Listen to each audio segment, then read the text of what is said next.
Welcome everyone to the Break Knyte podcast, where we talk about being creative and all the things that inspire us to be creative. I'm your host, Craven Builds, also known as Luis, and or the other way around, however you see fit. But with me, as per usual, is the man that will introduce himself, because he can only introduce himself the way he introduces himself. So, man, introduce yourself.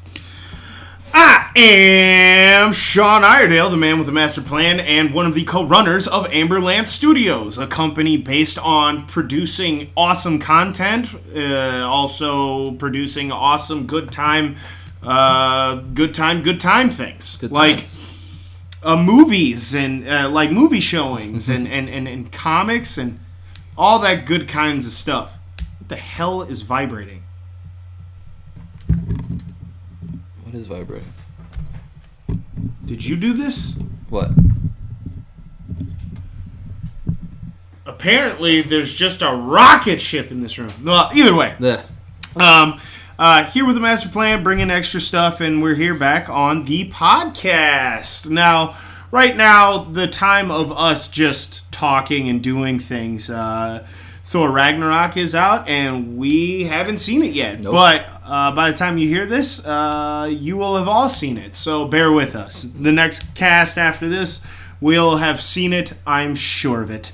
Because everyone, either one of us has no money to see it, well, it's different today than it was yesterday, and the other one just has a friend that's making him wait to go see it. Yeah, So, it's ridiculous. yeah. Well, either way, we will see it, and that's all that matters. I did have some shady thoughts about this one. I wasn't sure if it was going to be the kind of movie I wanted to see, but apparently everybody's shitting out their pants for it. So The filthy casuals. the filthy casuals, yes, the sickest tag team of all time. So speaking of movie Wait, showings, that's a tag team? filthy casuals. Filthy casuals, yeah. I mean, it should be. Oh, okay. I thought it was. I was like, oh my god. No, the filthy animals. Oh, filthy animals. Okay. That was WCW with an unmasked Ray. Oh, Anyway. Gotcha. Oh, yeah, just don't talk about it. But, speaking of movie showings, Amberland Studios and Break Knyte Creative had the pleasure of hosting the movie night at the Parkway Theater, where we had our mystery movie showing, which has something to do with cops and something to do with samurais. And if you guys came, to all of you that came, thank you very much. It was a free showing. I'm glad you all had a good time. It was a really good time seeing that film on a giant screen. For me, it was my first time. You showed me the trailer of it, Yes. a while before, and it did look completely ridiculous, and the movie lived up to that ridiculousness. But Yes. it was amazing and entertaining. Yes, I love that movie Like so much. the same hilarity that brought me back to the first time I watched Black Dynamite. Yeah, exactly. And the funny part is Black Dynamite's on purpose. Yeah, it's all this on purpose. movie, this director was like, this is my vision. Yeah. And it is correct. So, I just find it hilarious. I never heard of this movie until you mentioned it. Yeah. A lot of people. It makes me think of like how many awesome bad movies are out there that I have never heard of.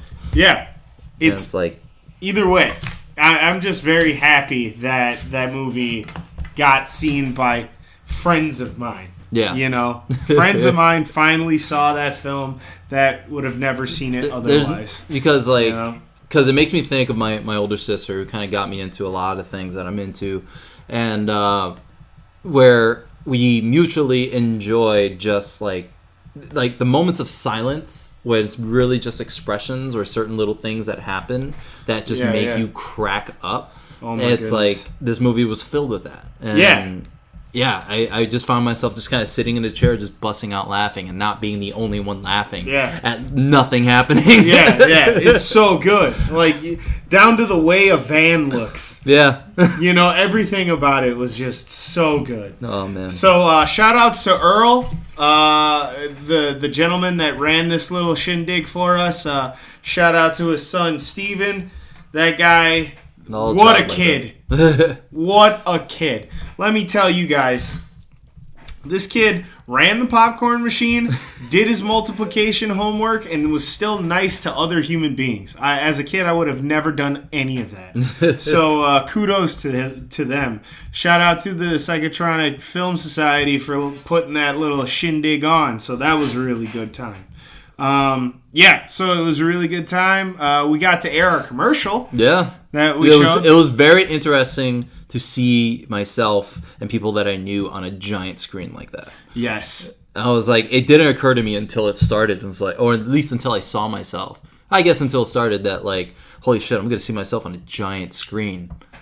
It's like, that's fucking crazy. Yeah, and it was so weird seeing it, you know. Mm-hmm. We definitely have to change some audio things because in a theater, wow, that's when you learn things were different. I was like, I thought it was a little loud when I did it. I was like, but it's okay. And then we saw it in the theater. I was like, yeah, I should have lowered that a little bit. Yeah, a lot of bit. Yeah. But it doesn't matter. It was still really good. Yeah. I'm glad people kept saying, what the fuck is going on during the commercial, because that was very well worth the price of admission, which was free. Yeah.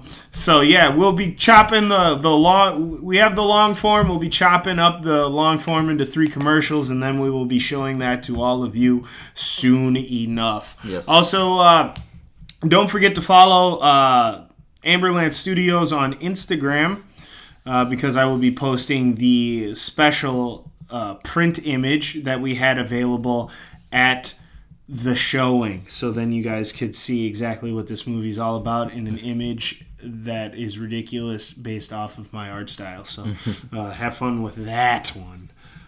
When it comes to creative stuff, though, currently Sean's is working on some concepts for a children's book. That's about as far as I can go. I don't want to spill any more details because we're not sure if it's like absolute right now, but I'm just coming up with some preliminaries and some sketches and stuff and some concepts, and it's interesting because I don't do children's stuff. However, I've done 3 stories now that are in an animated kind of vein, so now I'm like to the point where it's becoming familiar to me, and it's not even like my main style. But I'm having fun doing it just because there's more thoughts into what you're putting together instead of just your style, right? There's less lines and it's more about proportions and style. So that's been a good time. So on the creative end, that's pretty much what I got. I'm just sketching it up. I finished my Holy Trinity drawing finally, which is the Superman, Batman, Wonder Woman, and I posted it on Instagram, so you guys can go ahead and give that a heart and a like and a pat on the back. And maybe Papa might make some prints. Who knows? Either way, I'm just practicing more with Photoshop, trying to get more acclimated with coloring like the pros do. And holy shit, I still can't. But I tell you what, it's better than a lot of these just stay in black and white. So, practice makes perfect. Yeah. What about Craven? What about Craven Knyte? I heard you were... Well, I know. I saw that fucking shelf that you were making. It was insane, and I'm really glad that you did that as a test run for the one you're making me. So. Oh yeah, I suppose. I retired I retired from woodworking because of this fucking shit. No, it's just a nice little corner shelf that was in a little brainchild of mine for a while. Oh, is it nice? Is it? It's pretty nice. No, it definitely is my own design. It was really just kind of, I mess around using foam board, just trying to make a little model so I can get an idea of like shapes and materials that I would need. And I had the materials for a while, for probably about 3 weeks, and haven't been able to get into the garage to do stuff until I had the week off in transition from one job to the other, as I quit one and started a new day job. And I had about 9 days off, and it took me about 5 days to finally get some type of creative spirit and force myself to make something. So some reason, whenever I have all the time in the world, I don't feel very creative. But I like to cram my creativity into very little time as possible. But I started it and trying to put the thing together and figure things out, and it ended up, because I was forcing myself to do it, I don't know. It was a very frustrating process for me to put together. Mm-hmm. Like it was, and I think because it's such an odd, it's not like I can just lay it flat and then drill pieces in, because the posts on it that keep it together are just kind of, each post is kind of its own separate space. Meaning, so if I lay it on one side, it's just not going to work out too well. And it's a matter of trying to get 5 shelves cut exactly the same and trying to drill them into spots where it's even on all 4 posts. And it's like, yeah, there was a lot more work that had to go into it. So much so I had to kind of break it up into days. So like I started on one day and then I got so frustrated I just stopped. That was the night you came and recorded and all that stuff. It was just laying on the ground in the garage. And then the next day I just kind of got started again and tried to, go in a little bit more fresh. And I was able to put it together. Still a little frustrating, but still able to put it together. And then the next day I focused on the staining and the finishing and all that. And just let it sit overnight and finished it, put it up on Saturday. And for some reason, it still became a nightmare just trying to put that thing up because I had a lot of stuff to remove. And that typical Walmart, Target, IKEA type furniture that you buy that is all supported by that thin piece of crap cardboard that's on the back, like everything kept falling apart.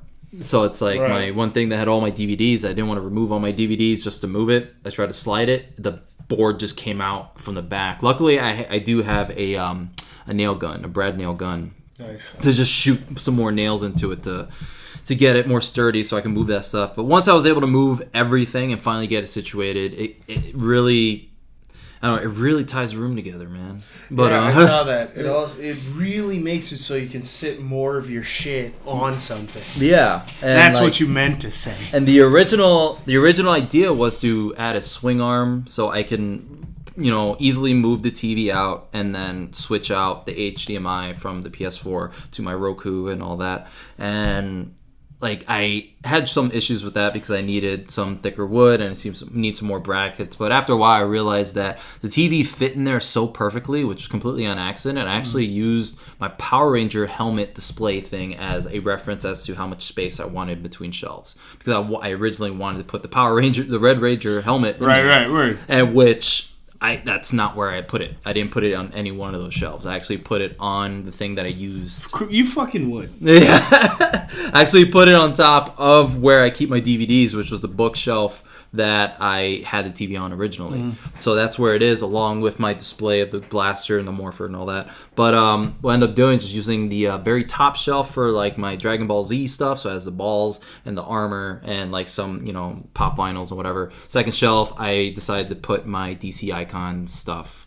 And that's where I'm going to put them. Along with the, thanks to Mr. Sean Iredale, I have the like Batman animated series figure with all the expressions and all the stuff, and it's so much stuff I shouldn't even open it, so it's displayed right there. I kept it in my room. I felt like it deserved to be in my little comic book store-ish type space. That's what my sister calls it, because you walk in, it looks like a comic book store. Good. And so that's what's there, and then all my DC icons are just kind of hovering around it and all that. So it's that's cool. And then my TV and my PS4 are just perfectly perched.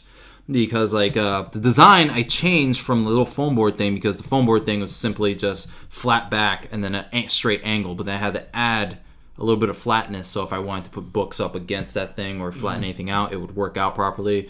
I say it, and I don't know if that makes sense to anybody, but I think if a woodworker were to hear this, they kind of get an idea.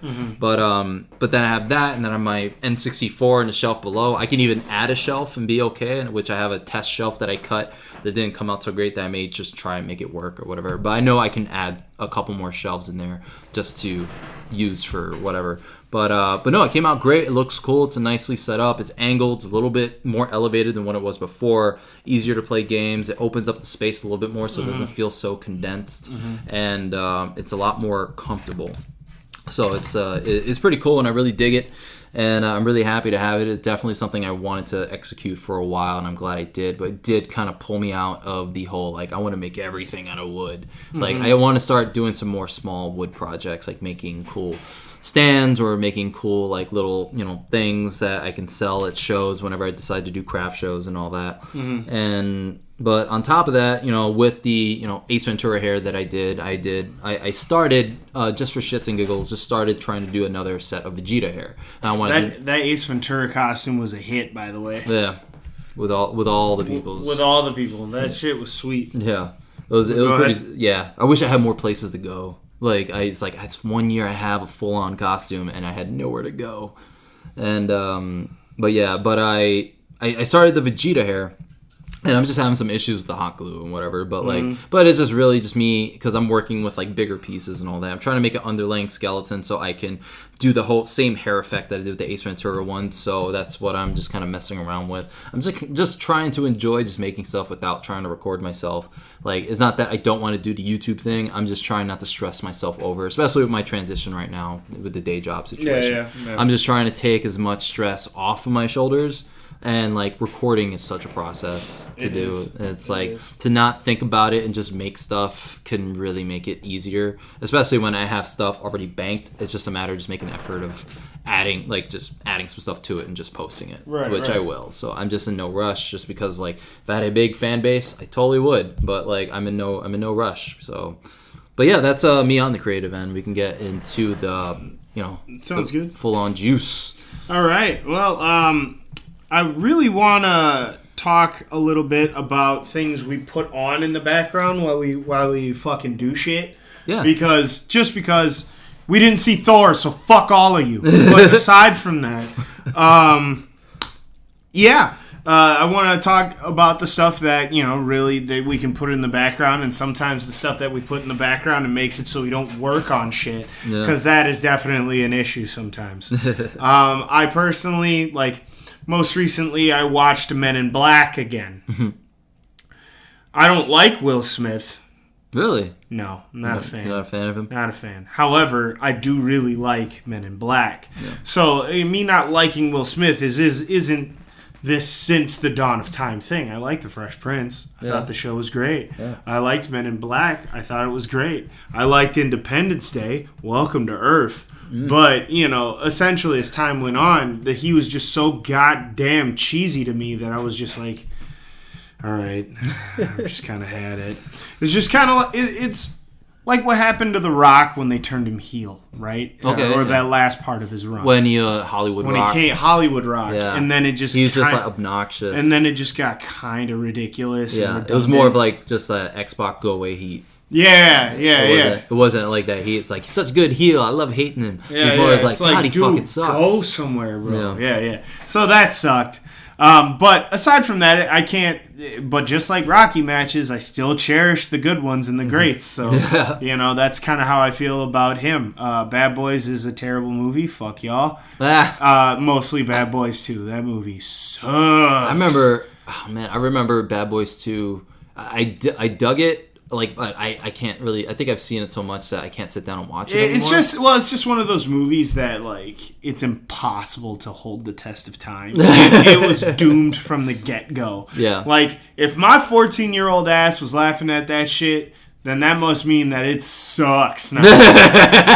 Yeah. And that's usually how it goes. You think back to what your teenage self liked, and you think about it now. It's like, we can rewind some more and talk about the things that hold up or even better with time. And Demolition Man is fucking up there. Love that movie. The movie's great. It predicted the fucking future. Yeah. The cops ask Google what to do when things go wrong. So I don't know if you guys understood that. Self-driving cars are coming in the future, and that's exactly what happened in here. I would love to see Demolition Man on a giant screen. Let's see, what else? Oh, dude, that movie, hella predicted the future. It's, really fucked up. Yeah. There's Skype. They had a Skype meeting, except all the faces are around the chairs. Yeah.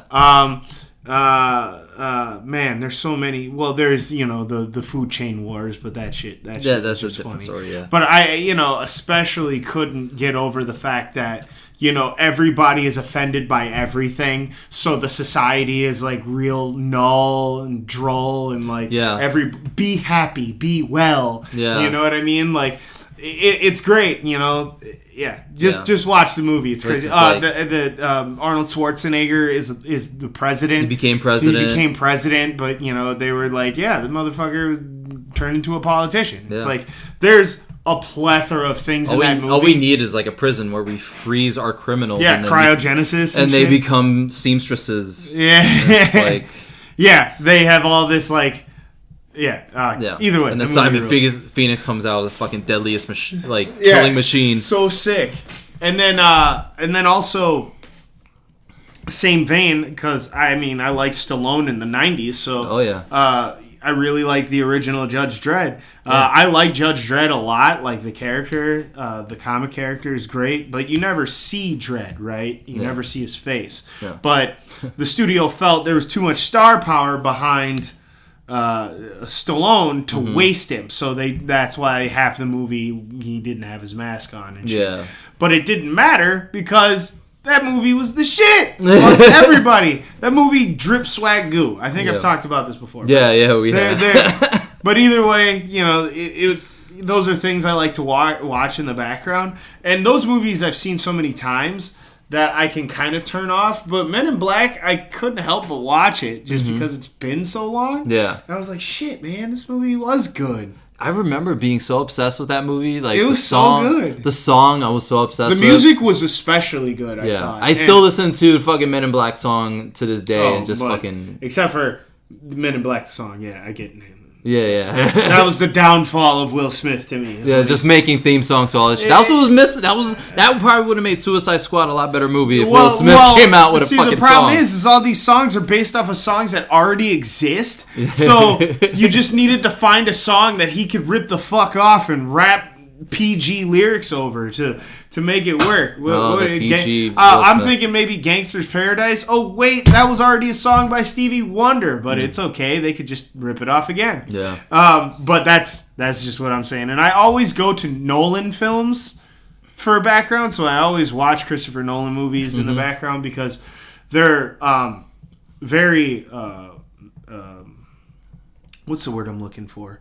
They're pretty involved. You know what I mean? Like, you know, the movies are about thinking, and a lot of times, and plus I really like Hans Zimmer, so you know, the lines that are delivered and the execution, I don't even have to look at the screen half the time, and I'm just like, yeah, that's right. I watched Rogue One recently. That one was hard to not watch because I liked Rogue One so much. Yeah, I think I was working on something. I just left it on the background. It's like whenever I'm home alone, it's like I need to put something on the TV. Like sometimes I tend to default to like just putting on Funhouse stuff and letting it just run. Yeah. But sometimes it's nice to just throw a movie on there and just let it go. And it's like I have not just sat down and watched Rogue One again.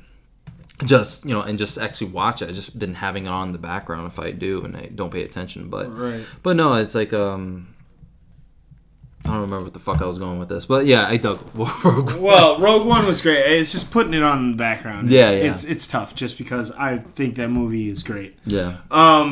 Do love putting like the Batman movies. Like I think Batman Forever for me, putting on, like, I think out of all like the really... quote-unquote bad ones, because I legitimately like Batman Forever out of all of them. It's so weird. Yeah, just because, like, you know, I had Jim Carrey. We talked about this before, too. Yeah, because Jim Carrey is my guy, for sure. Yeah. And, you know, I just fucking love Batman and introduction of Robin. Yeah, and, right. You know, no matter, even though fucking Chris O'Donnell was, like, 55 playing a fucking... a teenager, maybe? I mean, that dude has... I think he ages well. Yeah. I'll give him that. Yeah. Like teaming up with LL Cool J and the USA Network? Sure. Yeah, hell yeah. Well, yeah, let's get two of the non-Asianist people we know and plop them on a USA show. Yeah. Like, hey, how old is Chris O'Donnell? Have we ever known? No? All right. He's 35 forever. Heard. Okay. But how about LL Cool J? 35 forever. Okay, cool. We'll just run with that. I always thought like LL Cool J like in the 90s had no scalp, and that's why he always wore a hat. He had no scalp? He just had an exposed fucking skull? For the most part, yeah, he always wore a hat, and I was like, what is under that hat? As a kid, because I was like, always, my imagination will always run wild on certain people when I see him on television. And it's like, he's always wearing a hat. LL Cool S. Him and like fucking Fred Durst always wearing hats. Fred. Why'd you bring up Fred Durst? I don't know. I just brought down the fucking world. Ick. Yeah, let's listen to some live ass Limp Bizkit next time I draw. Right. I know my next kick. I know exactly what I am gonna jump off a bridge to. Yeah.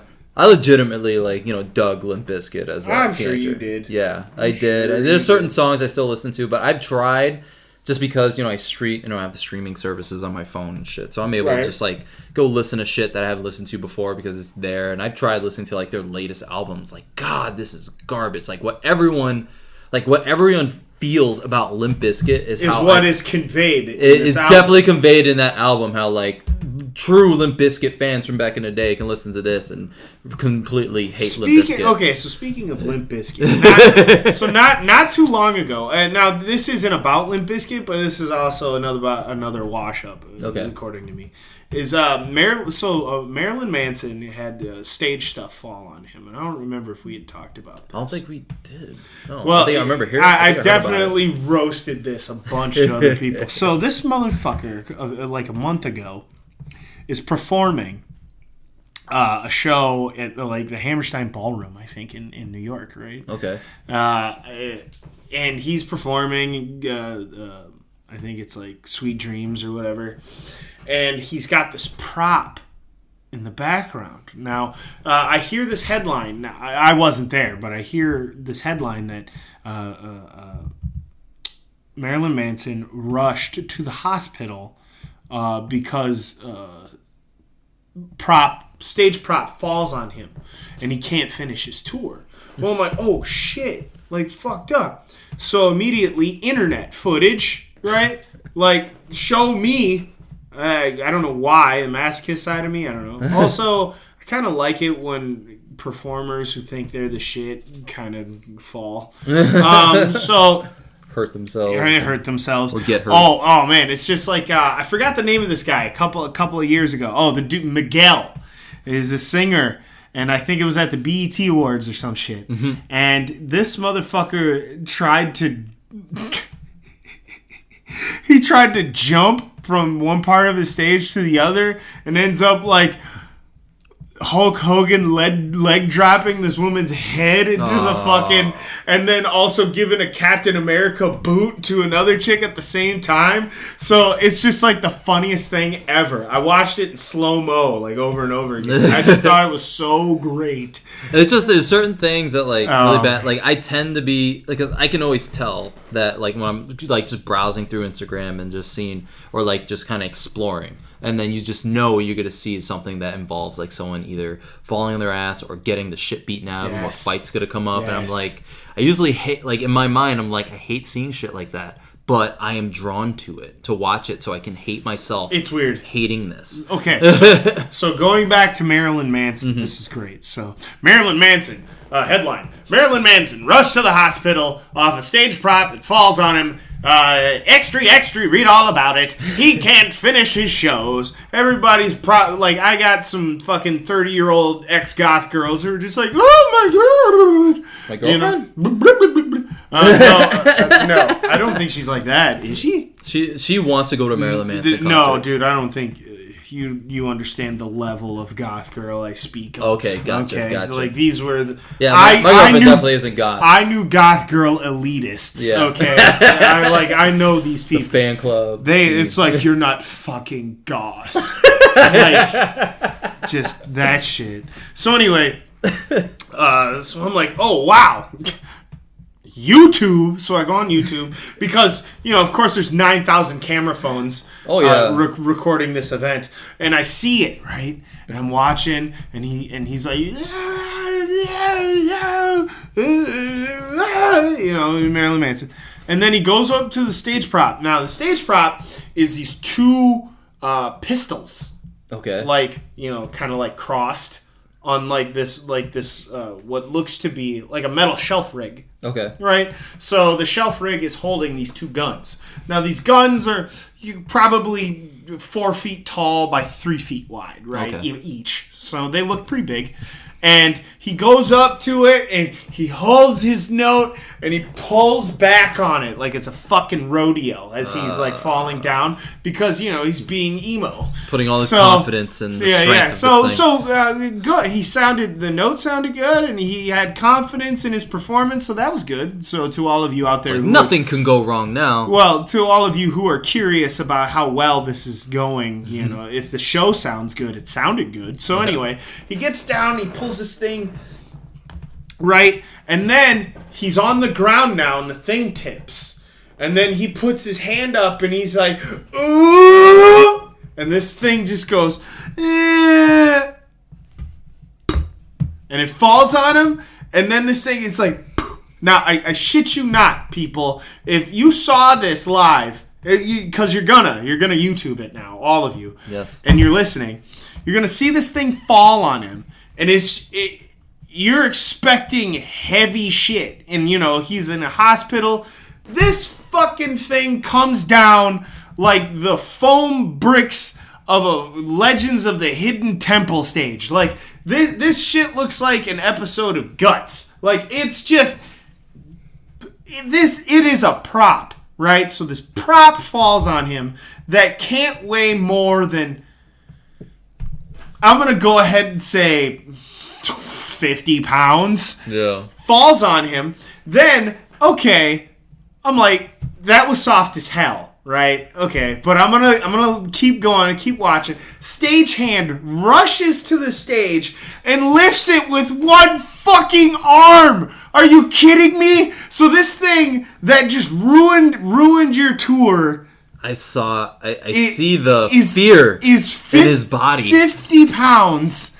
And the stagehand runs over, picks it up with one arm, and this guy's flopping on the ground like a fish, and everybody's going up to him, and the music cuts, and they put him in a fucking stretcher, and I'm just like, what the fuck happened? This rig was not heavy. Yeah. It was not. So, I don't know. I shouldn't be laughing at another man's misfortunes, but I am. Mm-hmm. Because that's what comedy is sometimes. And, Marilyn Manson strikes me as a guy who doesn't drink enough milk in his day. You know what I mean? He seems kind of frail, I guess. Yeah, he strikes me as the guy who would probably drink a couple of bottles of water, drink some wine, and then call that his meal. I don't know. He doesn't seem like the kind of guy who's... Basically what I'm saying is he's Charmin soft. So, I don't know. I just think it's absolutely ridiculous. Well, looking at it... okay. Live reaction. Oh, yeah. Looking at reaction audio? I'm watching... Slow-mo, I hope. No. I'm watching this. I watched one, and it was like a straight-on one. Yeah. And then you watched one of the 9 other angles? Yeah, I watched another angle, and it looked like he tried to use his leg, which I didn't notice in the other video. He tried to use his leg, so I think... Maybe the worst that happened was that he tweaked his knee. Oh, okay. Trying to stop it. Okay. Yeah. With whatever, 15-inch heels he was wearing. Yeah, and he's got probably an iron deficiency, and he bruises easy, Yeah, because he kind of tries to side kick it, and then, while it's coming down or whatever. But yeah, that thing looks fucking light as hell. It looks dainty as shit. For guys who use props, make props, and lift things that are heavy, on a daily basis, I have to say, that was the easiest part of that stagehand day was lifting that. He was lifting it, yeah, yeah. His breakfast was heavier. I promise you. So yeah, it was just ridiculous. Wow. But yeah, things in the background. I just really like. Well, for me, since we're talking about since we're talking about bands and stuff, we were talking a little earlier about how I've been on a huge Foo Fighters kick. Oh, right. And about twice a year, usually about twice a year, there's times where it just kind of something clicks, and I'm just I really feel like listening to Foo Fighters right now, and then I'll just kind of fall into a huge rabbit hole of just watching live acoustic performances, whatever, and then I fall. And I do, and honestly, I do the same thing. Mm-hmm. Low key, you like seeing your favorite bands do stuff. Yeah, I think, I've never seen Foo Fighters live. It's one of my goals. And I don't go to a lot of concerts. I don't aim to go to a lot of concerts all the time. Even though I love the idea of live music. I've seen Stone Sour live. I've seen Puddle of Mud live. No matter what people think, I was a fan of Puddle of Mud. And after that concert, I wasn't a fan of Wesley, the lead singer. But I still listen to some songs out of the Guilty Pleasures every now and then. But I did even seen Disturbed live too, and so I fucking love live music. Even being at a place and some random band is playing live music, it's just I fucking love live music. Live music is fucking awesome. Just seeing somebody is how raw it is, and just seeing people just kind of put it all out there and shit. I love it. Like, I've even seen Buddy West. I've seen one of his live shows stuff and stuff. And it's like, God, like it's not my, like, you know, it's not my stuff, like, you know, kind of the death metal stuff, but, like, I appreciate the music and the effort that goes into it. Like, so whenever I can see either behind the scenes, or if I know somebody, or if I just see it, like, right there in front of me, like, I always have some type of appreciation for it. And Foo Fighters is just one of those, like, pleasures of mine that, like, you know, it's one of the bands that I really enjoy the music. Like, and a lot of people can relate. Like, you know, any band that you like, you really fucking enjoy. And Foo Fighters is just one of them. Like, I love the live performances. Dave Grohl just has such a personality. So much so, he hosted fucking Jimmy Kimmel's show wearing an old man costume, which I didn't even realize, because, you know, Jimmy Kimmel would have like guest hosts and stuff. Yeah. And he did like a... Oh, yeah! Yeah, you see the clip of that with Kristen Bell? Yeah, it was awesome, because Kristen Bell did the fucking Metallica melody after the Wanna Build a Frozen Snowman, melody. yeah. It was awesome. Yeah, and Dave Grohl was like, that's Dave Grohl. I was like, holy shit, that's Dave Grohl. And like... Yeah, because, he looked like... who did he dress up as again? I don't know. I just saw him as an old man. No, he's dressed up as David Letterman, because that's what David Letterman looks like now. Oh, okay. He's got that massive fucking beard. And really? Yeah, look him up, dude. Oh, man. You got a computer. Oh, yeah, I do. David Letterman. Now. It's even an option now. It's like the fifth one down. Oh, yeah. Okay. So so that's why he was behind the desk. So it was even funnier. Yeah, that's awesome. Yeah, and like, you know, he starts playing the drums and shit, and like, and when it comes to Foo Fighters, I always fall down the rabbit hole and start, like, you know, watching live concerts. I love their fucking live concerts. That I want to see them live. And every time I get into a kick, I always, like, it's always like maybe a month or two after they either been near us or been on tour, or they're not on tour at all. I'm on a kick now, and the closest they're going to be is in Des Moines, Iowa, and Green Bay, Wisconsin, I think, and this coming week. Like, this week. Okay. And I look at the tickets, and like, they're, you know, they range between like $70 to about $200 something for certain seats. And it's like, with me just starting a new job, there's absolutely no way. Because I was thinking for some reason it was going to be in 2018, that they're going to be like nearby. And I was like, I can probably plan for it. And then I was like double checking. I was like, oh no, it's actually this week. There's like nothing I can fucking do. It's like like money wise, distance, like time, like it, you know, my work. Like, there's just no way I can make it work. I would love to see them live, because they fucking do 3-hour concerts. Like, they are no joke. They play their shit, like, night after night. Dave Grohl. He's fucking awesome. Broke his leg. Yes, and he fucking... I saw a bunch of, like, clips on that, and, like, when he got to see the doctor again, because the doctor that helped him was a Foo Fighters fan. Of course. And, like, he definitely didn't want Dave to stop, and he was telling the story about how, like, you know, that happened, but he's like, he didn't want to stop the show because there were like 2 or 3 songs in to the concert, and it's like, is there any way I can still go out there and play? It's like, well, it's dislocated. If anyone doesn't hold it, it's just gonna fall out of socket again. Somebody has to hold it the entire time. It's like, okay, let's get someone out there and hold my leg. And he goes out, just sits in a chair, and starts playing the rest of the concert while that doctor is just holding his leg, rocking out to fucking Foo Fighters, holding his leg for fucking 2 to 2.5 hours. So then after that, he performs in a wheelchair with a fucking, you know, cast on. Like, he just keeps going. Yeah, he just keeps going. Because he literally loves what he does. And then our buddy Marilyn Manson. Oh, man. I did it. I'm done. It hit me now where you were going. I just slapped you. It's like, you have someone that fucking legitimately loves his fans, loves what he does, loves his music. His leg. Broke his fucking leg 2 songs and then kept going. And felt the need, even after breaking his leg, having a human being hold his leg up, continue rocking out for another 2.5 hours. And then our boy, Marilyn Manson, gets part of the American Gladiators staging to fall on his hollow bird bones, only to be whisked away by some dude named James, probably, who's probably in his late 50s and the ability to put his arms over his head. Save this man with one arm. God. I got this. Fuck you.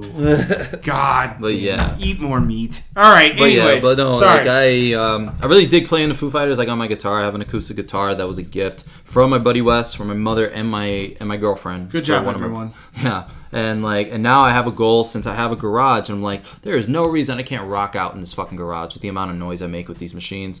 Like, and so also now that I know your nephew, there's no way that anybody's gonna complain. Yeah, because your nephew is loud, is a terror. And it doesn't matter. No, it doesn't. So you play music in that garage. There's nothing you can do to get louder than that child, dude. And like my goal is just to like so much so like I was at the gym and I was thinking about it. I was like, fuck, because I have my buddy Wes, who's like, he's always looking up like guitars, always looking up amps, always looking at stuff. He's like, he's my gateway drug into learning everything I need to know. Because when it comes to electric guitars and amps, I'm a complete, like, I'm a child. I don't know anything. Yeah. I just know that, like, guitars look cool and they sound awesome and I like to play them. That's about it. I don't know names. Yeah, I don't know names, and I feel like I need some type of education on some of this stuff. So my buddy Wes, he's going to help me out with that. So it's like, he's always looking at stuff. This is my budget, probably between $200, $300, maybe $400, whatever's realistic.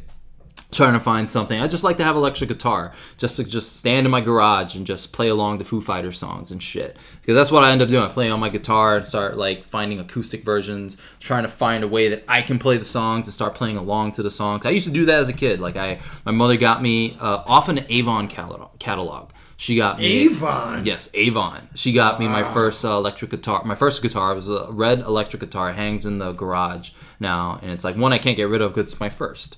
You don't forget your first, but it hangs there. It's not, and like to this day, it's like it's not a great guitar. It's not great quality. It's like if I try to use it, it's missing a string. But if I try to use it, it's just not going to sound good. So now it's just a display piece as like a nostalgic thing. But I had it, and before I even knew how to tune a guitar, I was just like playing along the fucking Blink 182 in my fucking room.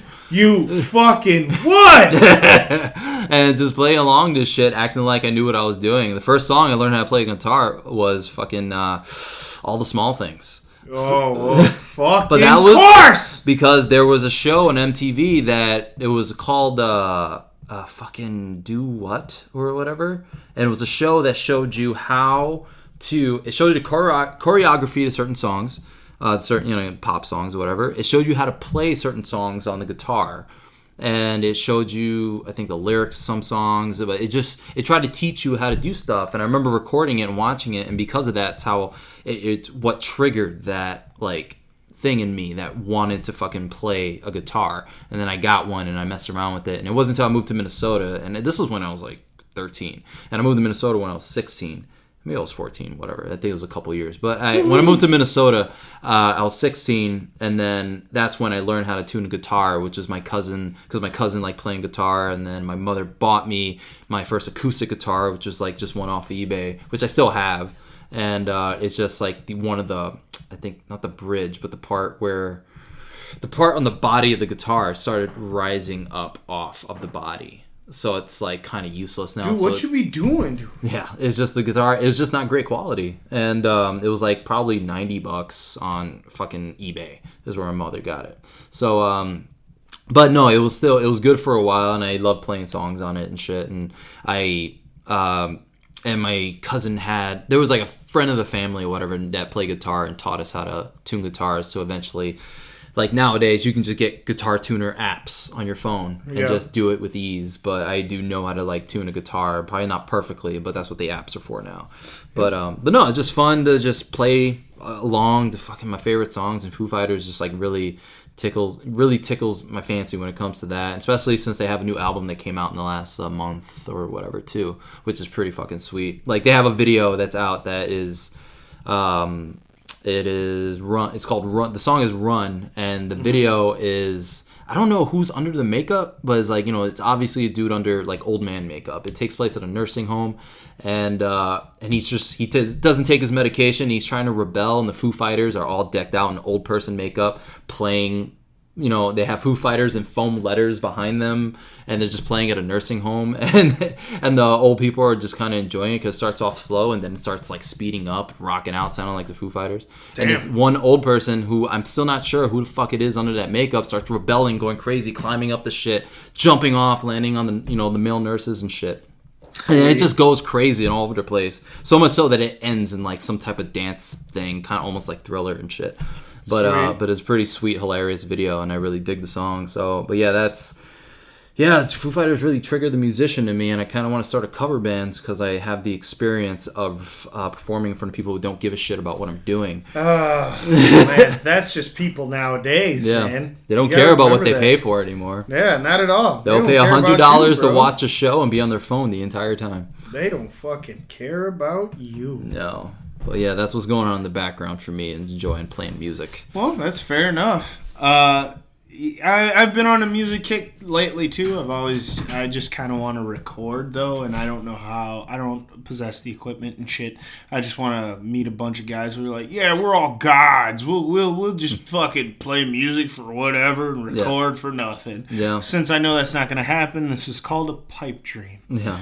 However, I would like to wrap things up real quick. I would like to do the wrestling wrap up. Mm-hmm. I know because we're with Captain Wishy Washy, so I will just be your host throughout this journey. Mm-hmm. We have the lead up to WWE Survivor Series that has been absolutely retarded.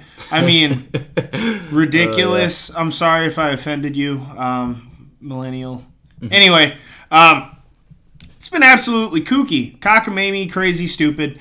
There's been some fun stuff. Anything with AJ is fun. Anything with Sami Zayn's fun because he's turned heel. And it's great because he's just fucking obnoxious. He comes to the ring dancing and smiling, and people are just booing the shit out of him. He's like, yeah, okay. And then he just keeps doing his thing. How much is his... Because I never really watch a lot of like pre-Sami Zayn stuff. Yeah. If you know what I mean. Yeah. But like, so what is a heel Sami Zayn in the ring? Okay, heels. Well, so far you don't really know. No, he did beat Orton in that tag match that they had, and then they lost. Wins. So that was the funny part is that he won after he turned heel. So now it was like all this steam. It's so backwards. It's awesome, but it's definitely the fire he needed. So he is the same person, right? Essentially, yeah. He'll do underhanded stuff, but he doesn't like low blow or eye rake or shit like that. Yeah. It's just that his personality is just the obnoxious version of him that nobody wanted to like. So it's still him, but he's turned up to 10 to the point where he's selling the fact. He's like, these people, he's like, I've given everything I can to all of you, and you never give it back. Yeah. So now I'm on the turning point of my career. I'm on the up and up, and I don't even have to think about you. It's like, you don't matter. You don't matter. None of you matter. Like his tone, what he's saying is direct, but his tone is passive aggressive. It's so good. That sounds awesome. It is so perfect for him. It's great. Yeah. And it's great because he's kind of an existentialist, because he talks about that in the podcast that I've listened to with him. Mm-hmm. He's like, what is wrestling? Why is it even fucking here? What, I'm going to bump and people are going to cheer? He's just like, what the fuck is the point? Every now and then he gets in those modes. Yeah. But this way it can come out and it gets heat and he can still work. And that's a fun thing about a heel, and that's why people love being a heel so much, is that you can add depth to a character like that and say kind of like the things that are just on your mind, or just like shit that happens throughout the week. You can mention it in a heel promo, and just be an asshole about it. Exactly. Where it's like, as a face, it's like you try to say the same things and you're just doing it wrong. Exactly. Or it just doesn't work. But no, I love the idea of that. I may actually give that a look. Yeah, you should. And now Kevin Owens. Oh, God. The promo Owens cut after Elimination Chamber. I was there, by the way. So if any of you saw the Shield... TLC, you mean? TLC. Yeah. I was there, by the way, because Minnesota. And if you guys saw the Shield come out with Kurt Angle, you would see a giant picture of a KFC Double Down sandwich being handed to them. they clearly didn't want it, but I just tried. Plenty of catering. They weren't all ready. Yeah, they weren't ready to double bump at the same time. Anyway, so what makes this so gold? What makes this so watchable to me is that the best match at TLC was by far Shane and Owens, because it told the best story. Okay. Owens and Shane went up there and they battled, and everybody was like nail biting because it's all this it's tense because they were doing all these moves on the top, and then there was they got to the side of the cage and Owens set him up on the table, and then Owens was like, should I jump? Should I jump? No. And, lots of great teases. But it all boiled down to Shane McMahon doing the famous elbow drop off the top of the cell to Owens on the table. Yeah. And at the last minute, Sami Zayn pulls him from the table, and then Shane eats it. Yeah. So basically, Sami Zayn's like, we may have had countless wars, but this is my best friend. We are still like, that's not my best friend. This is my brother. Yeah. We're brothers. In the same vein, how like you can hate your mother, but she still raised you. Yeah. And you still love her. He's so like, I'm not gonna let this guy kill my brother. Like, what the fuck is this, right? So it's great. So now on the next program, it's so good because Kevin Owens is like, and I was there at the gates of St. Peter, and he looked at me and he said, Kevin, as much as we'd love to have you here, it is not your time. So then a guardian angel comes out of nowhere, a beaming light from heaven, and he pulls me up. And he goes, Kevin, it's not your time. And it's my friend, Sami Zayn. And I can welcome all of you into Kevin's heaven. I was like, holy shit. This is like the best promo ever. Oh my God. So Kevin Owens is just being Kevin Owens. He's just like, it's great because they've never been talking about they don't talk about heaven and hell. Yeah. But it's great because the whole lead up was like, Kevin Owens was like, your kids would have been better off if you just would have died in that crash. If you just would have went to, Eric, he was like, if you would have died in that crash. People like you don't go to heaven. People like me go to heaven. And it's so good. Like, because it's PG but aggressive. Yeah. So, he introduces Sami Zayn to come out after the whole ordeal happened. And Sami Zayn comes out dancing and doing his shit.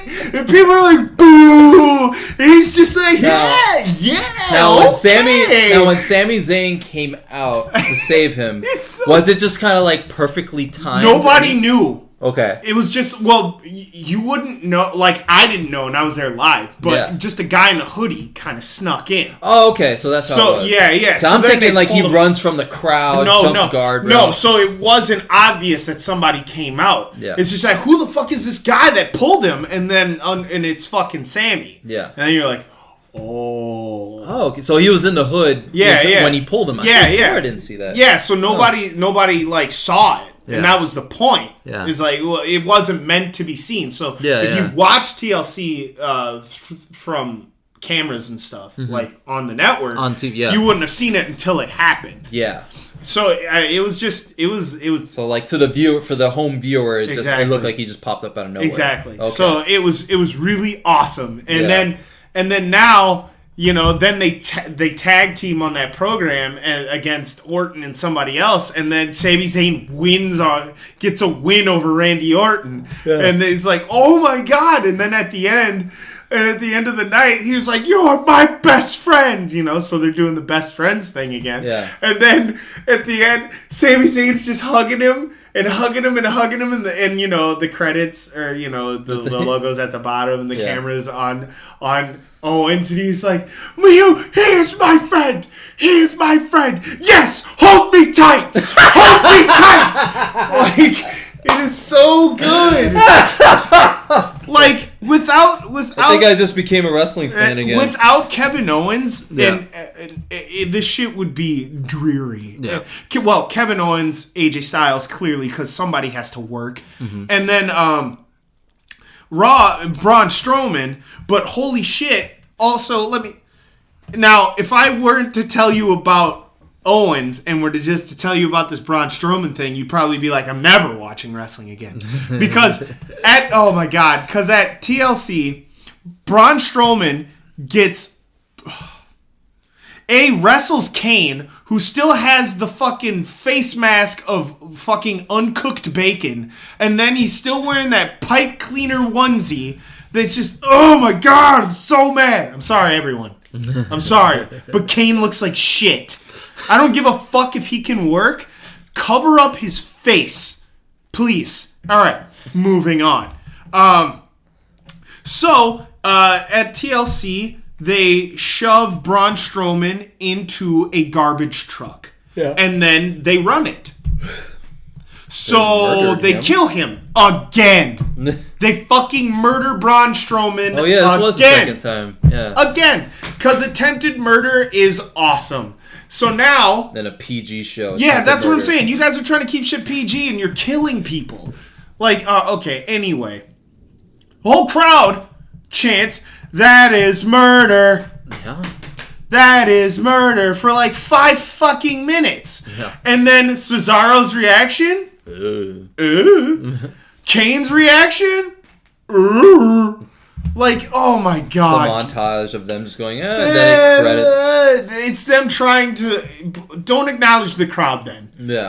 It's just... It's so dumb. So then Braun Strowman returns on this Raw, and it's 5 camera angles. Zombie Strowman. Yeah, and it's 5 camera angles. It's the Miz Taraj gets into the car, and the Miz Taraj gets into the car, and they're like, we gotta go, we heard Braun Strowman is coming. And then a garbage truck pulls up, and then Then they're like, oh my god, and then the back opens and he gets up slowly.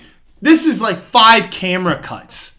There's a camera in the car, there's a camera outside the car. Who's driving the truck? Exactly. So then Braun Strowman... Who's the accomplice? Braun Strowman gets up like it's Terminator 2, and he's just like... Brrr!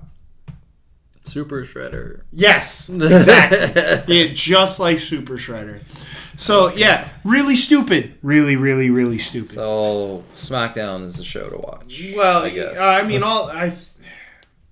All that matters is anything Owens and Zayn is doing, and AJ, as long as he's wrestling. I just need a super cut of all the stuff that they've been doing. I'll see what I can do.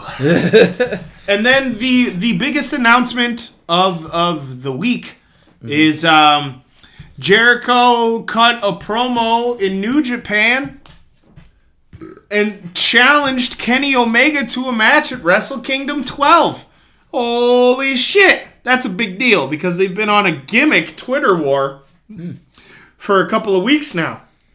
And then, all of a sudden, Jericho appears, talks a bunch of shit in a montage video, or in a video, and says, Kenny Omega, I'm fucking coming for you, Wrestle Kingdom 12. And then now the world's shitting their pants. I think that's really interesting, too. For obvious reasons, it's very interesting.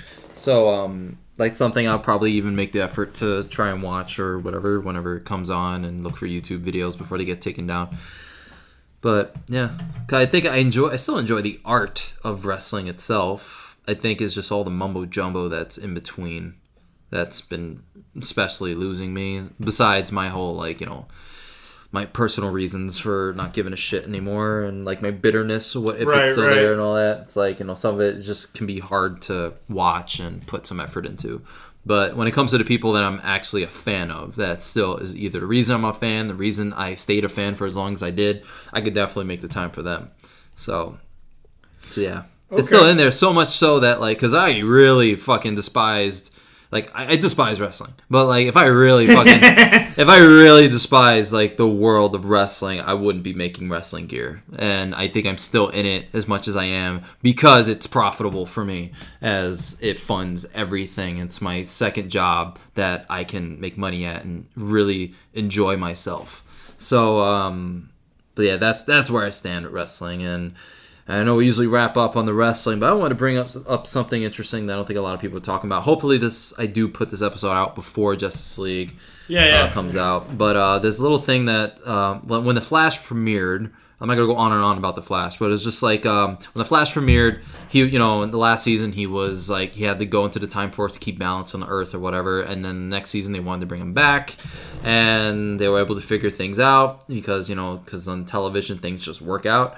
So they bring him back. And as he comes back, he's kind of speaking a bunch of gibberish, or he's like writing a bunch of code. And then he keeps like reciting things that he has said in the past as a kid or last seasons or whatever. Mm-hmm. And one thing that he wrote down, and that Cisco, one of his friends, he translates. He says, "This house is bitchin'," and he's like, it's a very throwaway thing that's said, and you're like, what the fuck does that mean? Yeah. And then once Barry comes to his senses after he's kind of out of this whole psychotic breakdown that he's having after after he's been taken out of the Speed Force, Cisco asks him, like, you said something like, "This house is bitchin'." Like, what does that mean? Like, what is that? And it's like, Barry just goes, "I don't know." It's like, and that's it. It's just thrown away. And it's like they would not put it in there unless it was for a reason. Mm-hmm. So I'm thinking about it, and I was like, this house is bitchin'. Like, why is it there? It doesn't make sense that it's in the show. Okay, maybe it's something Barry Allen says in Justice League. And after thinking about it, I was like, that makes so much sense. And then they remind us in another episode where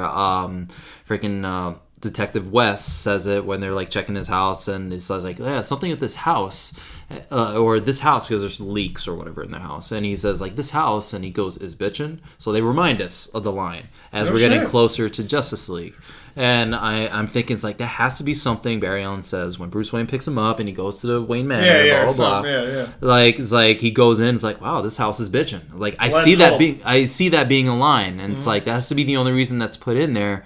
Because, they really stated, like, even Grant Gustin and Ezra Miller have stated, like, there's multiple universes. That's what's awesome about this. Like, there's his Barry Allen, there's my Barry Allen. That's why there can be two Barry Allens and blah, blah, blah. It's multiple universes.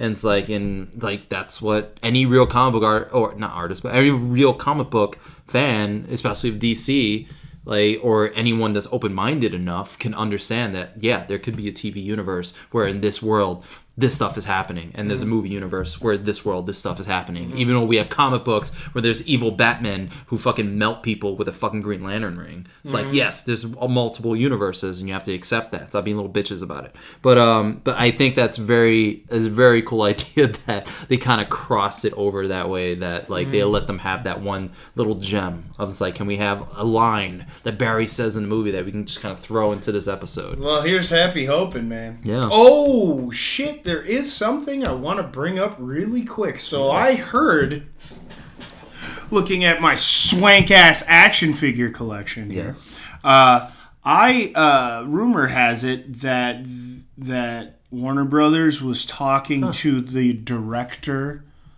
of The Raid for a Deathstroke film. I heard about that. Yep. And if that is fucking true,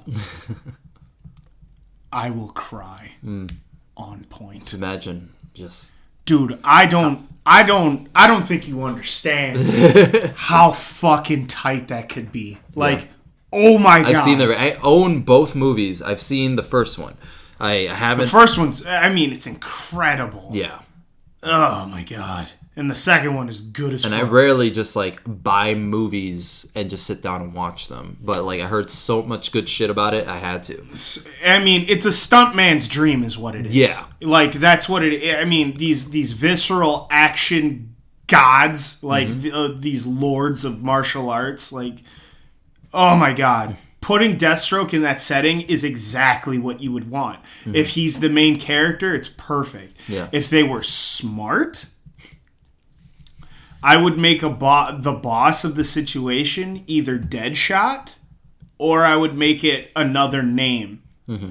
Because basically Deathstroke needs to complete a contract. It should be real cut, dry, and simple.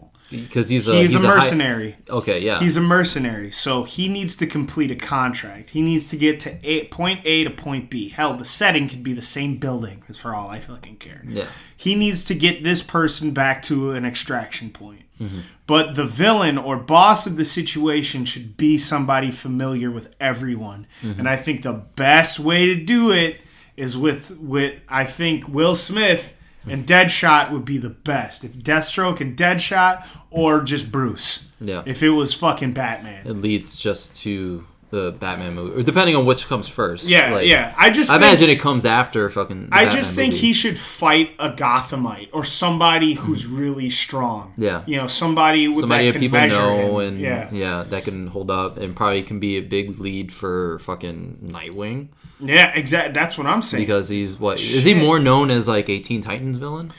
He's a Titans villain. Okay, like that's what brought him up. That's what put him on the map. Yeah.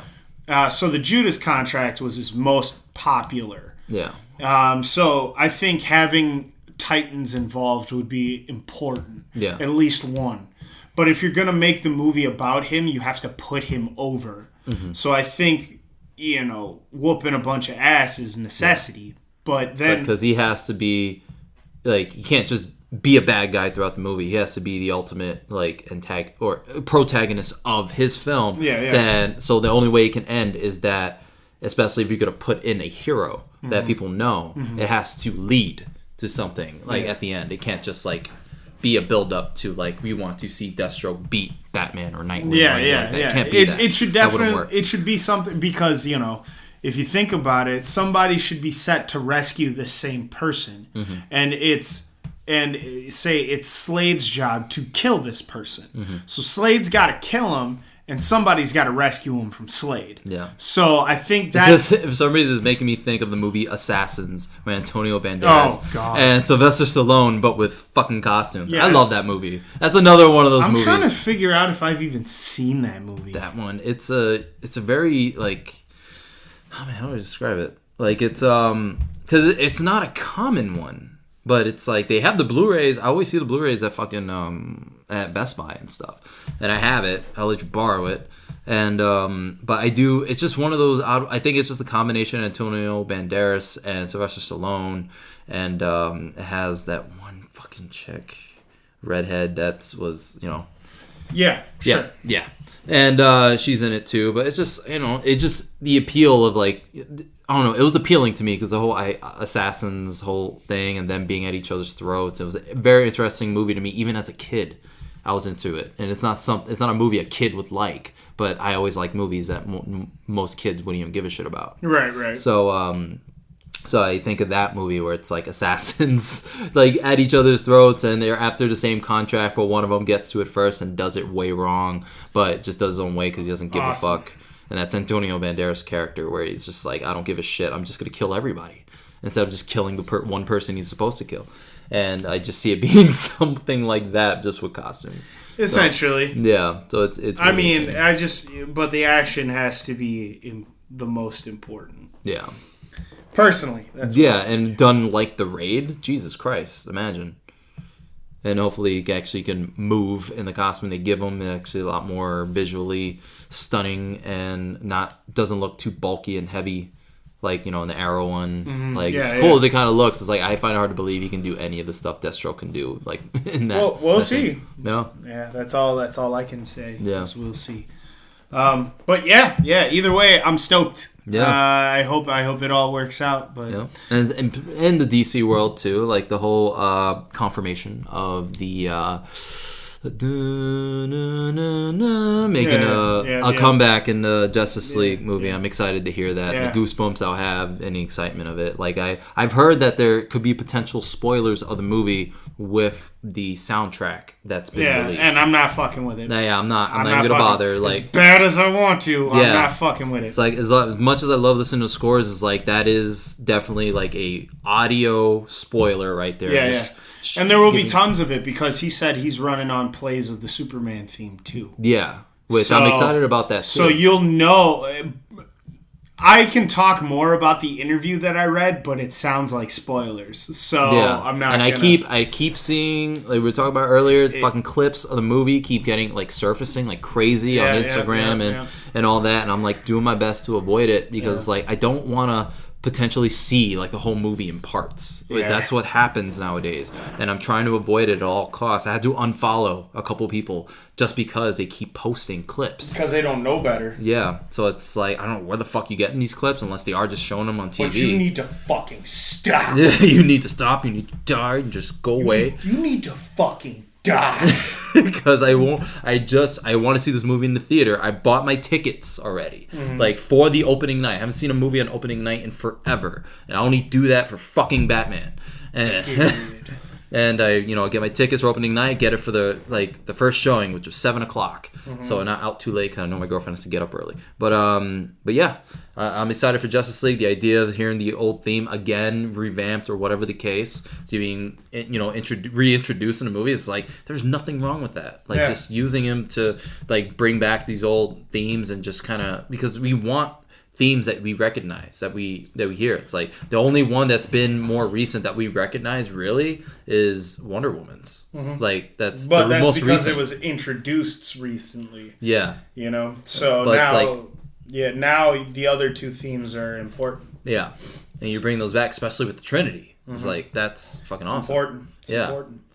Well, sweet. Yep. So that concludes the Break Knyte podcast for this week.